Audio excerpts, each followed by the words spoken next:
So right off the bat, I want to say that I think this is a great game, and it's actually one of the best games on the Sega Saturn, but I have a lot of ideas that could have made this game 10 times better. First of all, the intro. This intro is great, but it should have been way longer. I mean, what is it like? Less than 30 seconds? We see Sonic running in a desert? I mean, come on. Like, what is that? Like, why can't Knuckles and Tails be there, or Robotnik or something? Like, there needs to be more there. It needs to be like a minute long or 2 minute long intro. Because people really wanted to see Sonic in 3D at this time. That little intro, that's not good enough. Another thing is that the real meat and potatoes of this game should have been the Sonic World portion. That's the part of the game I'm really interested in. I do love the 2D Sonic Genesis titles, but especially at this time, the real meat and potatoes of this game should have been the Sonic World. And it is great, but it's just lacking in stuff to do. I don't see what the problem would have been if this was just the main focus of this game. And you still could have included the Genesis titles in there, but in order to make this a truly amazing game for the Sega Saturn, is that what it really should have been is all these buildings that you go see that have all the memorabilia in them and the photos and stuff like that. All these buildings, each building should have been a Sonic Genesis title. Like, this building is Sonic 1. Then you go to the other building and it's Sonic 2 and Sonic and Knuckles. So basically this is just the menu of the game, and Sonic has to go to each building if he wants to play another adventure. Like this could be Sonic 3. You understand what I'm saying? This could be Sonic 2 over here. Then you have a Sonic and Knuckles building. And also, why is there only one hub world? Why can't there be like two? Can you have at least two hub worlds? And what about three? And they don't have to be as big as this. It'd be cool if they were, though. I don't see why they couldn't have done that. Judging from how everything looks so compact in this hub world, or in other words, there's no fog or nothing. Like, it looks so excellent. There would be a loading screen if you went to each hub world. So hub world 2, I think it would have been cool if it looked like Hilltop Zone. And then hub world 3 could look like Ice Cap Zone. So each hub has their own music, and what you could have had was the other Sonic Genesis titles in the other two hub worlds. So the first hub world right here, right, that looks like Green Hill Zone, with collages of stuff from Marble Hill Zone, like this arch thing here.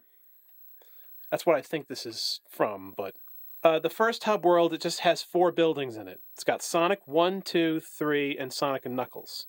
Then the second hub world could be like in the wall. Like, there could be a hole in the wall over here or something.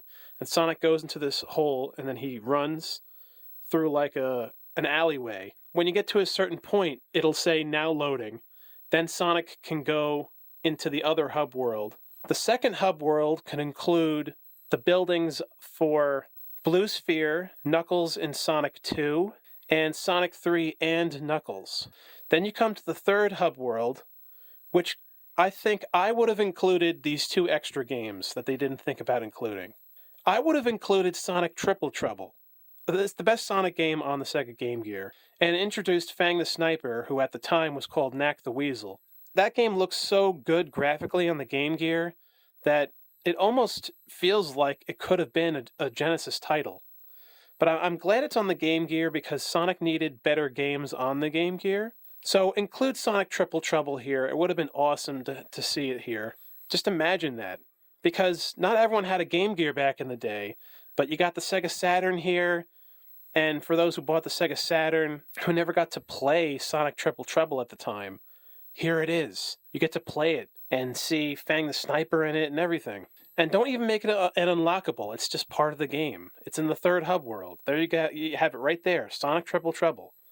Plus, the timeline of Sonic Triple Trouble ties into Sonic and Knuckles, and Sonic 3 and Knuckles. It basically takes place after Sonic 3 and Knuckles, because you got Knuckles there. It's very similar. Another game I would have included is Sega Sonic the Hedgehog, the arcade game, which was never included on console, that arcade game, which is a real shame. And even to this day, it's still never been released, which is absurd. But imagine being able to play that in this game. It could have been its own building, Sega Sonic the Hedgehog, the arcade game, and you could have had 3-player action on the Sega Saturn. Imagine playing 3 players, where you could either play as Ray, Mighty, or Sonic, and now you got another semi-3D Sonic title on the Sega Saturn. And Sonic Jam could have been this special game where you got to play for the first time Sega Sonic the Hedgehog, the arcade game. That should have been its own building. And even in this game, when you go to the history building over here, it mentions Sega Sonic the Hedgehog was a game. And also, I don't know why you couldn't have included villains, badniks, in the hub worlds. Why aren't there enemies for Sonic to kill here as he's running around? I don't understand that. That would help make the hub world here, the 3 hub worlds, it would make it feel like more of a game, where the Genesis titles are there as like bonus features. And they still have these improvements like the easy mode and stuff like that, and the special stage mode. But the real meat of the game would have been this stuff. Going with my idea, it actually would have been both this and the Genesis games.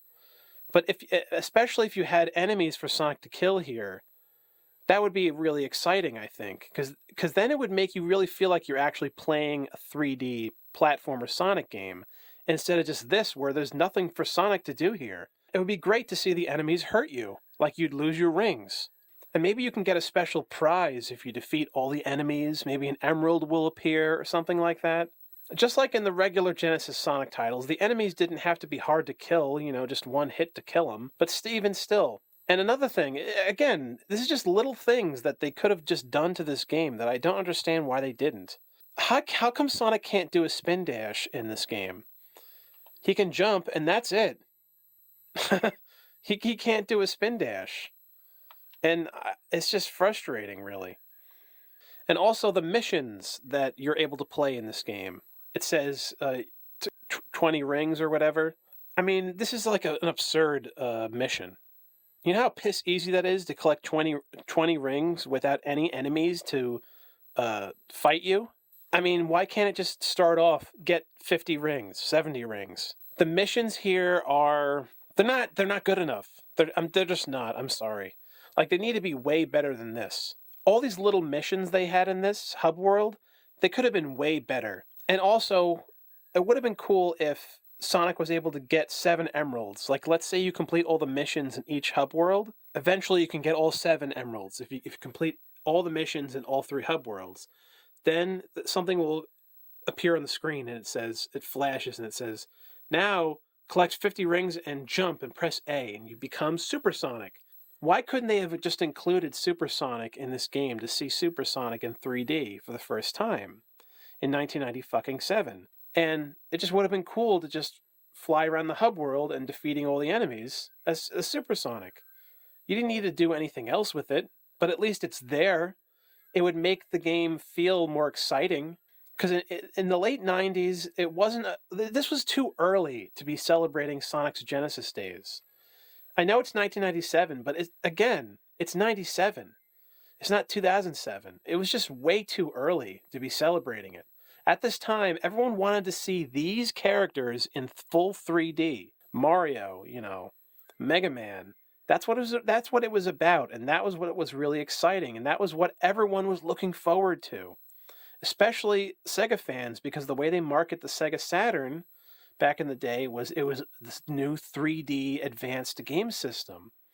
And Sonic had like frickin' 7 or 8 titles on the Genesis. We already seen enough of Sonic in 2D. We did it. Like, we done it. And plus, at the same time, the Game Gear titles were around. And Sonic had like frickin' 14 games on the Game Gear or some shit. So it's like, we get it. We've seen him in 2D enough. This was just the wrong time to do a game like this where the main meat of this game is the Sonic 2D Genesis titles. Sonic & Knuckles came out in 1994. This is 1997, so, I mean, really, it's just too soon. Way too soon. Also, in one of the other hub worlds, you could have included Knuckles.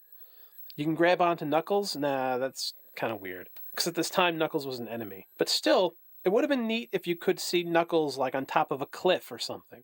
These are just all little things that would have helped improve this game.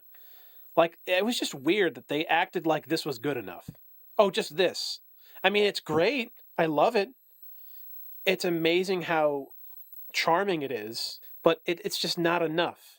And I understand in 1997, the Saturn was not the future, but there should have been more given to Sega fans, Sega loyalists, and Sonic fans in the late 90s than this. This is not good enough. Even if they were all really on board and they were like, well, the Saturn's not our future in 1997, you still could have done a little more. Again, it's just a little more stuff that would have made this a truly amazing game. It would have felt actually like Mario 64, this game, if they did this with the 3 hub worlds and the little secrets you can find in the walls and collecting the emeralds. That feels like Mario 64 to me. Because during the late 90s, we had Banjo-Kazooie, Crash Bandicoot, and it was all about finding the little secrets in the worlds. You know, collecting the gems, the emeralds, the eggs in Banjo-Kazooie, Stop and Swap, or whatever. And all the secrets in Peach's Castle in Mario 64. That was all the late 90s. There was all 1996, 1997, 1998, and 1999. And this game really doesn't have any secrets, actually. You do these little missions and you jump in a big ring and it gives you the credits. Like you accomplish some big thing and it's like, no, like what is this? Like I said, have a longer intro. You know, that clip of Sonic running in the desert, it's so fucking short and it's great, but again, more. Like why couldn't the intro have been Sonic running through snow, then Sonic runs into the desert, then Sonic he goes through a bunch of enemies and explodes. And then it's like Sonic Jam, you know, like on the screen, like, Dah! Like something fucking cool like that. That intro is just not good enough. It's just not fucking good enough. Now, we did eventually get a Sonic game on the Saturn that I do think is a great game, Sonic R.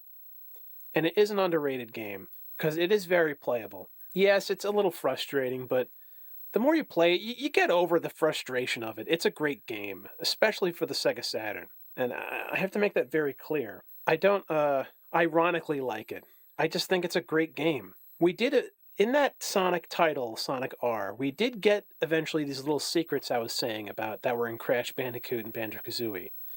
They were in Sonic R, these little secrets, where you can collect the coins and the emeralds and really explore those 5 levels in that game.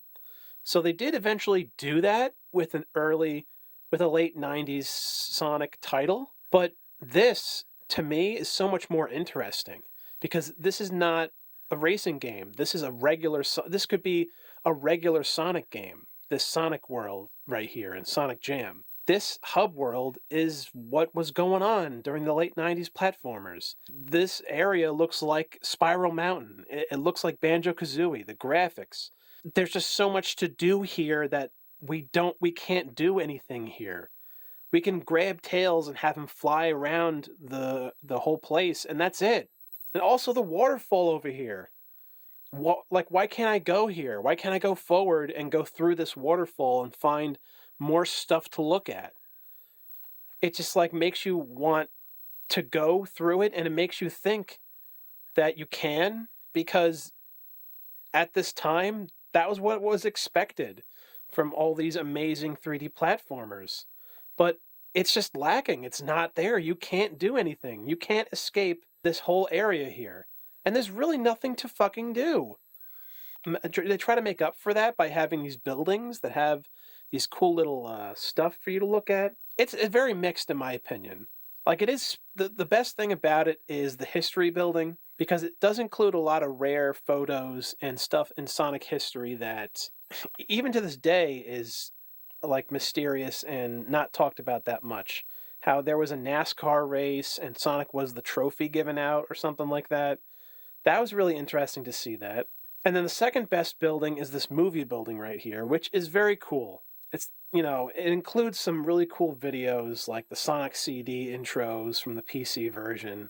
But other than the movie building and the history building, the other buildings, the other three buildings, I think are really kind of lame, to be quite honest. This is, a music room that you can go into. But I just fail to see the point of this music room. Like, it makes you think that it's something neat, but all these titles, they're already on this game. So why would you want to sit here and just listen to the tracks of all the stuff that are in the levels? You can just play the games on this collection and just listen to the tracks. What is the point of this? It's kind of like lazy. It's just like they're like, well, we'll just give them the music. I mean, we already have all these songs. It's just a waste of time. Lame.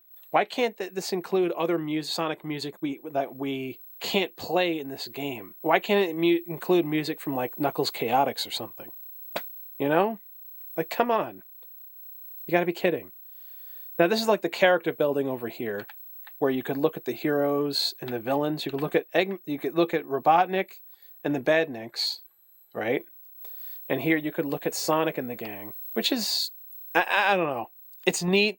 It's neat, but the art they include is all, it's mostly the Japanese artwork, I think, of the Sonic characters. Where is the American art, of the artwork? I mean, I think this is an American art right here, but there was a lot of really excellent American art for the box art for the Sonic games back in the day, and the posters and stuff. Like, how come there's not more here? Like, it's cool that these are here, but there should be more, just more art. Like, this is not good enough. Anyway, these are my ideas for Sonic Jam, which really could have been something extra special. There's just so much wasted potential here. And again, one bridge. You can't include 2, 3, 4 bridges. What is this? Like there's nothing to do here. Like, we have the rest of our lives to reminisce and replay the Genesis titles. But this was the Sega Saturn. This is like a once in a lifetime experience to see Sonic in this way. So everything should be utilized as much as possible during this time period to give us something extra special. And it's just scratching the surface. And we did eventually get the amazing Sonic Adventure on the Sega Dreamcast. But why couldn't this have been just a little bit more like that? This is just barely like it. They were not ambitious enough during the Saturn era with Sonic. They were playing it. I understand the whole philosophy of playing it safe to a degree, a little bit, but why does it have to be this safe on the Sega Saturn? This is like overly safe. Oh, just make a Sonic game where it includes the Genesis titles. That's way too fucking safe. A new game would have been nice, which eventually we got with Sonic R, but this is way more intriguing because this could have been an adventure game. Also, another aspect of this game that I think they took and used in Sonic Adventure, not just Sonic Sprite here and the hub world, but also these buildings you see that you go to, and they are buildings. They remind me of the buildings in Station Square in Sonic Adventure, right? Where you go to all the buildings in Station Square, and Sonic can enter them, like he enters into the hotel building, where you go to Emerald Coast. This really is, like, this hub world is kind of like Station Square. You got the palm trees here, right? Which were always in Sonic, but there's palm trees in Station Square. There's tile like this in Station Square, like the tile, the sidewalks that are also in Station Square, and the buildings. These buildings are like the ones you see in Station Square. Like, this almost looks like the hotel doors that open up. People don't talk about that, but that's also another thing that's in this game that is definitely like Sonic Adventure. Alright, so I think I rambled on enough. My name is SuperPat98. Thank you guys so much for watching. Let me know what you guys think. Please leave me some comments. Please like and subscribe. And I'll see you guys again real soon.